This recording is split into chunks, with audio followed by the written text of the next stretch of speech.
नमस्कार दोस्तों, मेरा नाम ऋतिक ठाकुर है और आप इस वक्त द हिंदी टॉप देख रहे हैं। देश भर में तमाम मुद्दे चलते रहते हैं, लेकिन ऐसे में सबसे महत्वपूर्ण मुद्दा जिसको लोग अब शायद कहीं ना कहीं दरकिनार करते हुए नजर आ रहे हैं, और लोगों की बात ना करते हुए अगर बात करें हम सत्ता की, सरकार की, तो वो ज्यादा दरकिनार कर रही है। एजुकेशन एजुकेशन बहुत इंपॉर्टेंट चीज है, और इसी को लेकर अभी हाल ही में एक ऐसी घटना हुई है। घटना मैं इसलिए कह रहा हूँ क्योंकि जो वो चीज है, जिस तरीके का वो सिनेरियो था, वो आप भी देखेंगे तो शायद आपको वो कहीं ना कहीं अजीब और गरीब लगेगी, और उसी को लेकर के हम आज आपके साथ चर्चा करेंगे। मेरे साथ मेरे सहयोगी जानिसार भी हमारे साथ हैं। तो ओडिशा के संबलपुर में जिस तरीके से रनवे पर बैठा करके बच्चे परीक्षा दे रहे हैं, 8,000 अभ्यर्थी वहां पर पहुंचे और वो परीक्षा देने के लिए बैठे थे जी। उड़ीसा के संबलपुर में से एक वीडियो सामने आई है। सोशल मीडिया पर तमाम तरीके की इसको लेकर के चर्चा हो रही है और वीडियो वायरल हो रहा है। कुल 8,000 कैंडिडेट जैसा कि आपने बताया, और इस पर 187 पद थे। हाँ। उनके लिए होमगार्ड के लिए भर्ती थी, और वीडियो निकल करके सामने आई है। ऐसे मतलब रनवे पे परीक्षार्थी को बैठा दिया गया है। एक तरफ हम देखते हैं कि बेरोजगारी को लेकर के जब सवाल उठाया जाता है तो कैसे छात्रों के साथ बर्ताव होता है, वहीं अभी इस बेरोजगारी के बीच में अब ऐसी वीडियो निकल करके सामने आ रही हैं, तो वो तमाम तरीके के सवाल खड़े उठते हैं सिस्टम पे, और तमाम व्यवस्थाएं टूटती हैं। लेकिन जैसे कि अभी हम यही चीज देख भी रहे हैं, और हम भी कहीं ना कहीं बहुत अचंभित हुए थे उस मामले को देख करके, क्योंकि पहली बात पद 187 था, 8,000 अभ्यर्थी पहुंचे थे। लेकिन सबसे चौंकाने वाली बात ये थी कि जो 5वीं पास है वो भी इस परीक्षा को देने के लिए बिल्कुल अगर कहीं वो योग्य था। लेकिन ऐसे में इस परीक्षा को देने के लिए जहां पर 5वीं पास लोगों को बुलाया जा रहा है, वहां पर एमए किए हुए लोग, जो एमए की डिग्री हासिल किए हुए, वो लोग वहां पर पहुंचे। तो ये भी कई सारे सवाल निशान खड़े करता है। ये पहली बार नहीं है। अभी आप देखेंगे रेलवे में आईटीआई के लिए निकले या ग्रुप डी के लिए वैकेंसी निकलता है, पीएचडी के किए हुए छात्र वो फॉर्म भरते हैं जी। और वैसे एमए बीए और पीएचडी के छात्र भरते हैं। तो यहाँ तो खैर होमगार्ड का था, तो यहाँ भी भरना लाजमी था। जिस तरीके से बेरोजगारी है, और हम देखते आ रहे हैं कि पिछले कई वर्षों से वैकेंसी निकाली जाती है, एग्जाम होते हैं, पेपर कैंसिल होते हैं, तो ये तमाम तरीके की ये एक एजुकेशन व्यवस्था को कहिए कि शिक्षा व्यवस्था का पोल खोलता हुआ ये वीडियो जो निकल करके उड़ीसा से इस वक्त सामने आया है। क्योंकि हम देखते हैं बेरोजगारी की बात लगातार होती रहती है देश भर में तमाम जगह। जैसे कि अभी हम बिहार में भी थे 2-3 महीने, उसके पहले हमने उत्तर प्रदेश में भी देखा था, यूपीपीएससी वाले पेपर को लेकर के लगातार लोग हड़ताल कर रहे थे। बिहार में बीपीएससी को लेकर के लोग सड़कों पर उतरे हुए थे, हमने कवरेज किया था। कई जगहों पर ऐसा है कि वहां पर लोग पेपर दे चुके हैं, लेकिन उनको नौकरी चाहिए, उनको खाली रिक्रूटमेंट लेटर चाहिए, उन्हें वो नहीं मिल रहा है। लेकिन इसी की तरफ जब दूसरी तरफ हम देखते हैं तो कई ऐसे भी लोग हैं जो नौकरी दे चुके हैं। जैसे बीपीएससी में बहुत सारे लोग हमें ऐसे मिले थे कि वो लोग पेपर दे चुके हैं और उनका सब कुछ क्लियर हो गया, लेकिन जब उन्हें वहां नौकरी नहीं मिलती तो शायद वही लोग होते हैं जो इन 8,000 की संख्या में आकर घुसते हैं और ये उम्मीद करते हैं कि शायद यहाँ पर उन्हें अपना काम मिल जाए। देखिए, सवाल ये है कि जब इतने परीक्षार्थी आएंगे, मालूम था कि इतने कैंडिडेट अपेयर होंगे एग्जाम में, तो उस तरह की व्यवस्थाएं भी करनी चाहिए थी। ऐसा तो नहीं है कि बस वैकेंसी निकाली गई और डॉक्यूमेंट्स लिया गया और तमाम लोग, जितने भी 8,000 लोग आए और एग्जाम देने लगे। उसके लिए आपने एडमिट कार्ड जारी किया होगा, उसके लिए आपको मालूम होगा कि हमारे पास कितने फॉर्म आए हैं, कितने लोग हमारे पास एग्जाम देने आएंगे। ये तमाम तरीके के सवाल आए होंगे व्यवस्था जो जिन्होंने किया, लेकिन उसके बाद भी दरकिनार किया गया। क्या कुछ अलग व्यवस्था नहीं किया जा सकता था? ऐसा कहा जा रहा है कि प्रशासन ने जमादरपाली हवाई पट्टी को ही परीक्षा स्थल के लिए चुना। और सबसे बड़ी बात ये भी है, क्योंकि जैसे अभी आपने बताया वो बिल्कुल हकीकत बात है। जब अभ्यर्थी जब आने वाले होते हैं वहां पर, परीक्षार्थी जब आने वाले होते हैं, तो उनका एडमिट कार्ड आता है, हमें पता होता है कि फलानी क्लासरूम में कितने बच्चे आएंगे, कितने लोग वहां पर पहुंचेंगे पेपर देने के लिए। लेकिन जब पता था कि 8,000 लोग हैं जो पेपर देने आ रहे हैं, तो ये एकाएक तो ऐसा सिचुएशन हुआ नहीं हवाई जहाज पे बैठा दिया। संबलपुर के जो अतिरिक्त पुलिस अधीक्षक हैं, उन्होंने बताया कि 16 दिसंबर को संबलपुर में परीक्षा आयोजित की जाएगी और 10,000 आवेदकों ने परीक्षा के लिए आवेदन किया था। लेकिन वहां पर पहुंचे लगभग 8,000 उम्मीदवार पहुंचते हैं, परीक्षा के दिन उपस्थित होते हैं।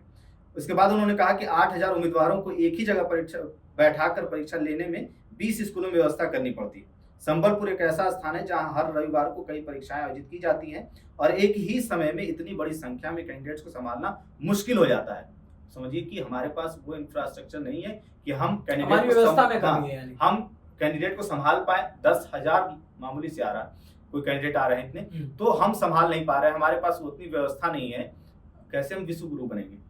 सबसे बड़ी बात है। और एजुकेशन के मामले में जैसा कि आप कह रहे हैं, बिल्कुल ये बात बहुत स्पष्ट और सटीक है कि विश्व गुरु करने की, कहने की आप बात कर रहे हैं कि आप दुनिया में विश्व गुरु बन रहे हैं। लेकिन ऐसे में भारत वो जगह है जिसका एजुकेशन सिस्टम इतना कमजोर है, जो ये अधिकारी, जो जिम्मेदार अधिकारी हैं, वो ये बयान दे रहे हैं कि हमने तो इससे पहले भी हवाई पट्टी की जगह हमने मैदान में पेपर कराए, क्योंकि हमें वहां पर आसानी होती है मॉनिटरिंग करने में। हाँ, बट ये है कि आमतौर पर जो सेना पुलिस की जो भर्ती होती है, उसमें जो परीक्षाएं होती है वो खुले मैदान में कराई जाती है।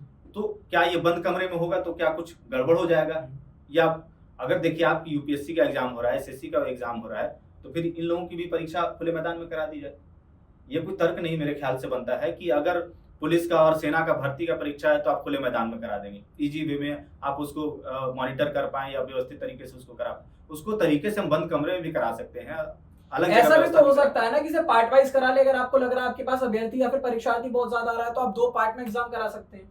ये भी हो सकता है, व्यवस्था बनानी पड़ती है। ये तो व्यवस्था बनानी पड़ती है ना। अब जो जिन्होंने आयोजन इसको एग्जाम कंडक्ट कराया, ये उनके इसमें है कि किस तरीके से एग्जाम हम लें और बच्चों को सुविधा हो। ऐसा ना हो कि आप बुला लें और बुला करके बिठा दें। आप भले ही वो सेना का या पुलिस का एग्जाम पर भर्ती है या जो भी है, लेकिन बाकी तमाम जो एग्जाम जो लिए जाते हैं वो भी कायदे से लिए जाते हैं। भले उस पेपर लीक हो जाए, भले ही हम विश्व गुरु बनने की कगार पर हैं या विश्व गुरु बनने वाले हैं, लेकिन क्या ऐसे इस तरीके से हम विश्व गुरु बनेंगे?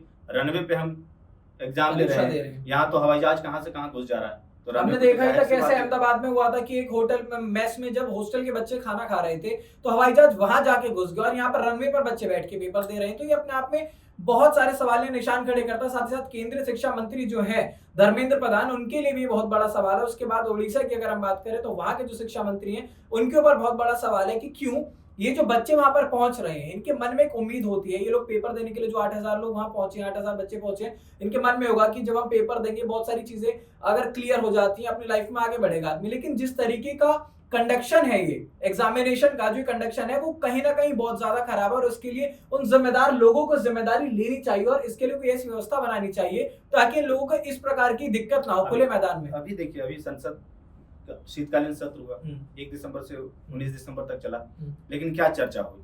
वंदे मातरम पर चर्चा हुई, अलग अलग मुद्दों पर चर्चा हुई। किसी ने भी बेरोजगारी पे बात की, जी राम जी बिल पर बात हो रहा है, वंदे मातरम पर बात हो रहा है, लेकिन शिक्षा पर किसी ने बात नहीं की। इतनी बात ही नहीं हो पा रही कि शिक्षा पर बात हो और तमाम सारी चीजें। दिल्ली ब्लास्ट था, एयर पॉल्यूशन था, लेकिन ऐसे में एजुकेशन वो जगह है, एजुकेशन वो सेक्टर है जिस पर सबसे ज्यादा सक्रिय रूप से बात करने की जरूरत है। क्या आप लोगों को नहीं लगता, जो हमारे दर्शक हैं, आप ये नहीं महसूस करते? अभी हमने उत्तर प्रदेश में भी देखा किस प्रकार से छात्रों ने मांग की, घसीट करके मारा गया, तो उस पर कोई बात करने वाला नहीं है।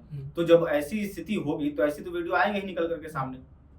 बिल्कुल, तो ये कहीं ना कहीं सोचने वाली बात भी है। और जो जिम्मेदार हैं, जो नेता हैं, जो जिम्मेदार मंत्री हैं, जो जिम्मेदार अधिकारी हैं, उन सभी लोगों को ये कहीं ना कहीं इसकी व्यवस्था करनी चाहिए। कोई वैकल्पिक व्यवस्था जरूर रखें ताकि ऐसे खुले आसमान के नीचे परीक्षा ना कराई जाए। और पहली बात तो प्रकृति है, प्रकृति का कोई पता नहीं होता कब क्या हो जाए। हो सकता है बच्चे पूरा पेपर लिख चुके हैं, कभी बरसात हो जाए, कुछ भी इस तरीके की कोई अप्रिय घटना हो जाए। इसके चलते कोई ऐसी व्यवस्था जरूर रखनी चाहिए ताकि जो अभ्यर्थी यहाँ पहुंच रहे हैं, जो परीक्षार्थी यहाँ पहुंच रहे हैं, उन्हें शांतिपूर्ण ढंग से अच्छे से वो अपने पेपर दे सके। तो संसद 19 दिन तक लगातार संसद की कार्रवाई चली है, 15 बैठकें वहां पर हुई और तमाम बातों पर चर्चा हुई। लेकिन एजुकेशन जैसी जो चीज है, जो कि एक मूलभूत सुविधा है, क्योंकि यही एजुकेशन आगे चल करके जो भारत है, यहाँ के बच्चों का भविष्य बनता है। तो ऐसे में इन सारी बातों को देखते हुए जो ये संबलपुर में ये एग्जामिनेशन हुआ है, खुले मैदान में, खुले हवाई पट्टी पर ये हुआ है, इस पर आपकी क्या राय, आप क्या समझते हैं, कमेंट सेक्शन में जरूर बताइएगा, क्योंकि आपकी राय हमारे लिए बहुत महत्वपूर्ण है। तो अगर ये वीडियो आपको अच्छी लगी हो तो इस पर लाइक, कमेंट, शेयर जरूर करें। साथ ही साथ द हिंदी टॉप चैनल को सब्सक्राइब करें।